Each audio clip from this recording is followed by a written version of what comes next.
അട്ടപ്പാടിയിൽ 195 litre ചാരായവും 600 litre വാഷും പിടികൂടി. അഗളി മല്ലീശ്വരൻ ക്ഷേത്രത്തിലെ ശിവരാത്രി ഉത്സവത്തോടനുബന്ധിച്ച് എക്സൈസ് നടത്തിയ പ്രത്യേക പരിശോധനയിലാണ് 195 ലിറ്റർ ചാരായവും 600 ലിറ്റർ വാഷും പിടികൂടിയത്.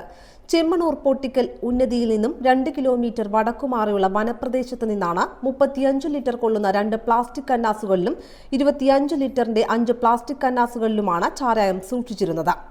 500 ലിറ്ററിന്റെ സിൻഡെക്സ് ടാങ്കിലും 100 ലിറ്ററിന്റെ പ്ലാസ്റ്റിക് ബാരലിലുമാണ് മാറ്റുന്നതിനായി തയ്യാറാക്കിയ വാഷ് സൂക്ഷിച്ചിരിക്കുന്നത്. ഇവ പാറക്കെട്ടുകൾക്കിടയിൽ ഒളിപ്പിച്ച നിലയിലായിരുന്നു. പിടികൂടിയ ചാരായത്തിന് ഏകദേശം 1.25 ലക്ഷത്തിലധികം രൂപ വില വരും. അബ്കാരി നിയമപ്രകാരം കേസെടുത്തു.